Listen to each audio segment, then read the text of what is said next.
Welcome back to Zoomcar's channel, the world's largest emerging market-focused car sharing platform. Joining us to discuss some of the operational updates and unit of economics, we have Greg, the CEO and co-founder. Welcome back, sir.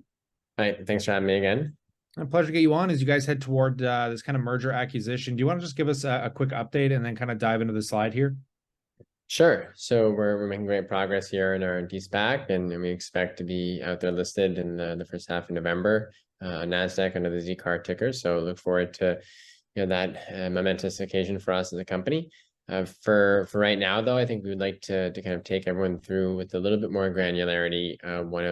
What we believe is one of the key slides that we have in our public presentation, which is actually really just all about the walk from a sort of a really high growth inefficient setup to a robust growth with a very efficient setup in terms of the core operations, and that really is captured here in the unit economics in this slide. So just to kind of set some context for us as a platform. So in kind of the early part of 2022, we were rapidly coming out of COVID, rapidly growing our supply network to build a lot of this sort of hyper-local liquid supply in terms of both quantity and quality to really cement our competitive advantage and our first mover advantage. And what we really wanted to do then, kind of once we got to a certain baseline of density and growth, was to kind of go from kind of an all-out growth approach to a more sort of calibrated growth approach with a lot of efficiency. And what we started to do from kind of the middle of 22 to really the middle of this year was have a systematic walk to profitability at a booking level. And you see here in the middle part of 22, we were at north of $20 loss at a per booking level.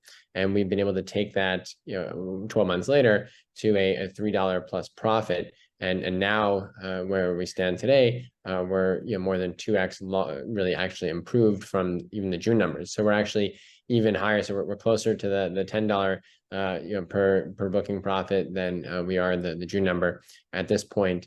So we've seen tremendous traction and progress around that. And really, it's a testament, I would say, to 3 points on the cost side. So one, we've been able to dramatically streamline and bring in our host incentives tied to onboarding, sign-up referral incentive, listing incentive. So all of that has come down by about 90% over this time span. And that's been about sort of 60% or so of the improvement on the cost side. We also had about 15 to 20% improvement by reducing our headcount costs associated with our call center customer support. So we've been able to leverage our own internal development through our engineering and data science teams by really pioneering our own AI chatbots and having our own capability to seamlessly service the customer through the app, as opposed to having to leverage operational headcount, and have hosts and guests connected via a proprietary messaging system, which allows for more direct interaction to streamline a lot of those experience points. And so that was about 15 to 20% of the cost improvement. And then the final 15 to 20% of the cost improvement came from a significant reduction in our fulfillment cost, where earlier in early 22, Zoomcar was actually satisfying all of the doorstep delivery requests that came in from guests. And so that was a significant cost. For Zoomcar on the platform, we were able to shift that cost to the host and allow the host to then price that accordingly to the guest. So all of that moved off of our P&L. The host was actually bearing the cost of that delivery and then charging that, passing it through back to the guest. And so that was very successful in terms of streamlining some of that cost. So that really accounted for $20 to $25 worth of improvement on the cost side of the ledger over this 4 to 5 quarter period. On the top line side, in terms of the ticket sizes, we've been able to also grow our overall average ticket size by close to 50% over the last 4 to 5 quarters. We've been able to do that really primarily through 2 different levers. One is through improving the overall transactional trip duration. And so the trip duration, we've been able to take that from about sort of 27, 28 hours to something which is now considerably north of 40 hours and pushing closer to 2 days at a booking level. And so that is something which we've been able to do over a 4 to 5 quarter period, which is associated with a higher ticket size.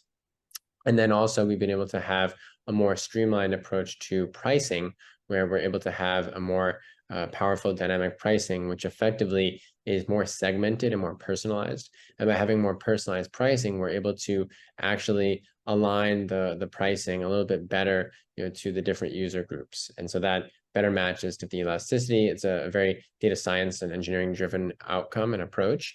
But ultimately, at the end of the day, that translates to 10 to 15% more favorable pricing. And that ultimately feeds back into a larger ticket size, where we were earlier doing a $50 to $55 ticket size. And then in total, the ticket size was able to jump to $80 to $85 plus. And that's what translates to these net revenue numbers here that you see on the screen. So in totality, that took us from kind of almost a $25 loss per booking to a $3 plus profit, and now much closer to $10 as we move here towards the end of the year in terms of our unit profitability. Yeah, I definitely appreciate these insights. I think you gave a lot of clarity too on, kind of turning this company into something that probably deserves to be on the public eye and kind of just come to the public forum. It's very intriguing just to see this mass turnaround in such a short period of time as well. But I'll pass that question off to the viewers. We'd love to know what you think in that comment section below, and consider subscribing, because as news catalyst and this company comes into its merger acquisition, we're obviously going to bring that news to you here. So definitely can subscribe for those updates. And as always, we look forward to catching you in the next one.